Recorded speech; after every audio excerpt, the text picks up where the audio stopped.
নির্বাচন কমিশন জাতীয় সংসদের 50টি মহিলা আসন সংরক্ষিত তার তফসিল ঘোষণা করেছে। নির্বাচনের তফসিল, সেই তফসিল অনুযায়ী আজকে নমিনেশন পেপার দাখিলের শেষ দিন। আজকের এই শেষ দিবসে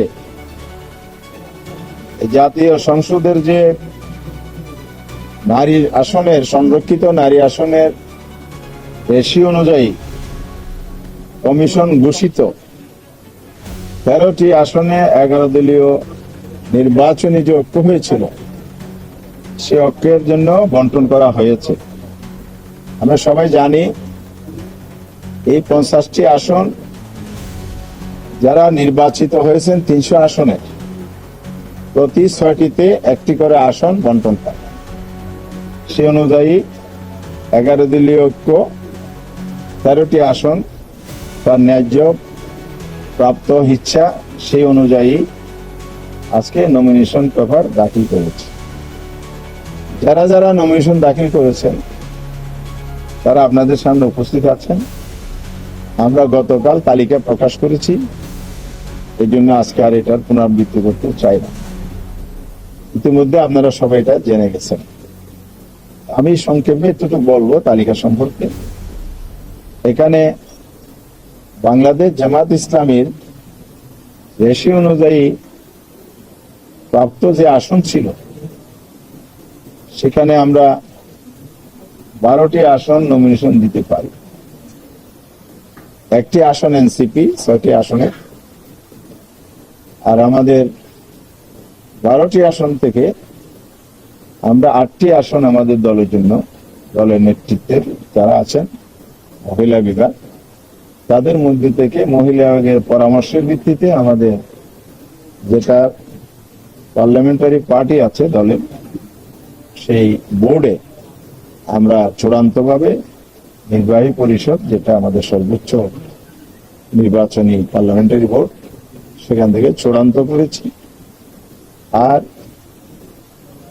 8টার মধ্যে আরো 5টা রেশিও অনুযায়ী এনসিপির একটা, আমরা বাকি 4টা আসনকে আমাদের শরিক দলের জন্য আমাদের যে পলিটিক্যাল কমিটমেন্টের জায়গা থেকে নির্বাচনী সমঝোতার বিভিন্ন পর্যায়ে আমাদের জোটকে আমরা অ্যাকোমোডেট করেছি, মূল্যায়ন করেছি, আমাদের সম্মান দিয়েছি।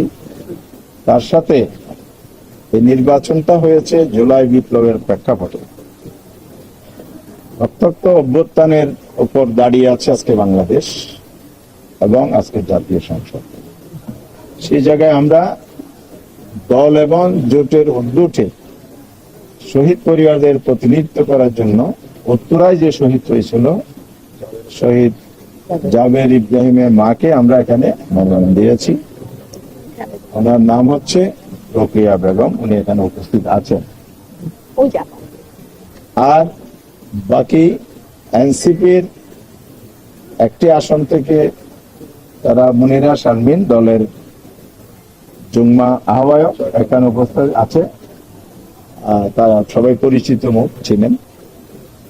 আরেকটি আসন আমরা এনসিপি কে, আমার পাশে যে দাঁড়িয়ে আছে ডাক্তার মাহমুদা মিথু, সে ঝালকাঠি 2 থেকেই ঝালকাঠি একেই নমিনেশন সাবমিট করেছিল। আমরা সেই সময় সমঝোতার যে ফর্মুলা ছিল সেই জায়গায় তার নমিনেশন প্রত্যাহার করা হয়। আমরা নারী আসনে তাকে মনোনয়ন দিয়ে সম্মানিত করেছি। এটা আমাদের কমিটমেন্ট, আমরা রক্ষা করেছি। এরপরে বাংলাদেশ খেলাফত মজলিস 2টি আসন পেয়েছে 300 আসনের মধ্যে। সরাসরি যে নির্বাচন রেশিওতে আসে না, তারপরেও আমরা 11 দলীয় জোট হিসাবে আমরা জামাতের পক্ষ থেকে বাংলাদেশ খেলাফত মজলিসকে একটি আসনে নমিনেশন দিয়েছি। মাহমুদা হাকিম উনি প্রকৌশলী, তাকে আমরা নমিনেশন দিয়েছি। আর আমাদের অন্যতম শরিক দল জাকপা জাতীয় নির্বাচনে, সরাসরি নির্বাচনে অংশগ্রহণ করার সুযোগ পাইনি। 11 দলের সমঝোতা আসনে আমরা সেই সময়ের প্রতিশ্রুতি ছিল তাদেরকে আমরা তাদের যে দলের প্রধান জাকপার প্রেসিডেন্ট যিনি আমাদের সামনে এখন উপস্থিত আছেন ব্যারিস্টার তাসমিয়া প্রধান এখানে উপস্থিত আছেন, তিনি মনোনীত। এ হলো দলভিত্তিক আমরা যে নমিনেশন দিয়েছি, এটা আমরা আপনাদের সামনে পেশ করলাম। নির্বাচন কমিশনের সচিব, সিনিয়র সচিব আক্তার আহমদ সাহেব, উনি সূচনা করেছেন আজকে নমিনেশন পত্র গ্রহণের অনুষ্ঠান, এবং পরবর্তী সময়ে এডিশনাল সেক্রেটারি অ্যাডমিন নিয়াজ সাহেব ছিলেন, উনি সব নমিনেশনপত্র রিসিভ করেছেন। আনুষ্ঠানিকভাবে আমরা এটা দাখিল করেছি।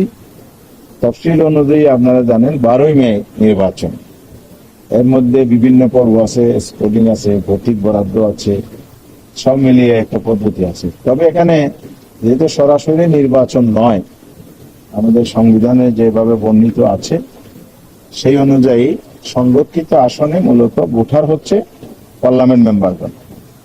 তো সেটা মেনটেন করে ওনারা ইলেকশন প্রক্রিয়া সম্পন্ন করবেন, গেজেট প্রকাশ করবেন। আমরা আশাবাদী হব নারী আসনে যে আমরা কম্বাইন্ড তালিকা সাবমিট করেছি এটার মধ্যে আর কোনো প্রতিদ্বন্দ্বী প্রার্থী থাকার সুযোগ নেই। এই 13টি আসন 13টি তালিকার ভিত্তিতে ওনারা এখানে বিনা প্রতিদ্বন্দ্বিতায় নির্বাচিত হওয়ার কথা। আমরা আশা করি সেভাবে নির্বাচনের ফলাফল আসবে।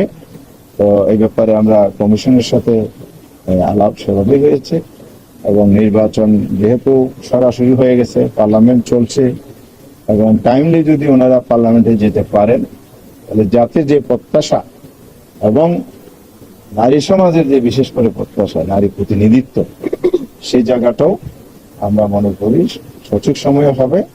এই জন্য কমিশন যেন কোনো ধরনের এখানে অন্য কিছু করবে না বা ভিন্ন পরিস্থিতির অবতারণা হবে না, এটাই আমরা আস্থা রাখি। ওনারাও সেভাবে আশ্বস্ত হয়েছেন। আশা করি এই 13 জনে নির্বাচিত হয়ে আমাদের 11 দলীয় ঐক্যের পক্ষ থেকে পার্লামেন্টে নারী প্রতিনিধিত্ব করবেন। দেশের জন্য, জাতির জন্য, জনগণের স্বার্থ, আইন প্রণয়ন সবকিছুর ক্ষেত্রেই নারীরা স্বয়ং সম্পূর্ণ একজন জাতীয় সংসদের সদস্য হিসাবে সেখানে অল প্রিভিলেজ এবং পাওয়ার ফাংশন সেখানে এক্সারসাইজ করবেন, এবং সংবিধান সেই সুযোগ তাদেরকে দিয়েছে। আমরা আশাবাদী হব এই নারীর প্রতিনিধিত্বকারী এই আসনে আমাদের এই 13 জন বিরোধী দলের মঞ্চে বসেই, বিরোধী দলের কাতারে বসেই দেশ গঠনে, জাতি গঠনে ভূমিকা পালন করবে। আর পার্লামেন্টে আমাদের যে রোল প্রিন্সিপাল আমরা ডিক্লেয়ার করেছি সেটা হচ্ছে সকল ন্যায়সম্মত কাজে, জনকল্যাণকর কাজে, দেশের স্বার্থে আমরা জনগণের সাথে ইতিবাচক ভূমিকা রাখব। এটা আমাদের বিরোধী দলের নেতা ডক্টর শফিকুর রহমান জনতার আমি সাহেব তিনি এটা ঘোষণা করেছেন শুরুতেই। আর যদি সরকার ভুল পথে পরিচালিত হয়, কোনো অন্যায় সিদ্ধান্ত নেয়, গণবিরোধী সিদ্ধান্ত নেয়, সেক্ষেত্রে আমাদের অপরাপর বিরোধী দলের সদস্যগণ যেমন সোচ্চার থাকবে, ভূমিকা পালন করবে, আমাদের নারী সদস্যগণ একসাথে বিরোধী দলের সাথে যুক্ত হয়ে 77-এর সাথে 13 জন যুক্ত হয়ে 90 জন বিরোধী দলীয় সদস্য একসাথে ভূমিকা পালন করবে। এ প্রত্যাশা আমরা রাখছি। ইনশাআল্লাহ আমরা 11 দল একসাথে আন্দোলন করেছি, একসাথে আমরা নির্বাচন করেছি, একসাথে আমরা বিরোধী দলের যে কাঠামো আপনারা দেখেছেন, বিরোধী দলের নেতা জামায়াতের আমির, আবার চিফ এনসিপির আহ্বায়ক। তো এভাবে আমরা বিরোধী সংসদের ভিতরে আছি, আমরা সব কার্যক্রমে আমরা সাথে ভূমিকা রাখছি। আবার যে ক্ষেত্রে প্রতিবাদ করার প্রয়োজন, রাজপথের ভূমিকা প্রয়োজন, সেই ক্ষেত্রেও আমরা একসাথে আছি, কর্মসূচি পালন করে যাচ্ছি। বিশেষ করে গণভোট, যেটা জনগণ ভোট দিয়েছে একই দিনে দুটি, এই গণভোটের রায় অনুযায়ী সাংবিধানিক সংস্কার পরিষদ গঠন হওয়ার কথা, এটা না হওয়াতে আমরা 11 দল একসাথে সরকারের জনরায় উপেক্ষার প্রতিবাদে, এই অন্যায় কাজের প্রতিবাদে পার্লামেন্টে যেমন রোল করেছি, পার্লামেন্টের বাইরে আমরা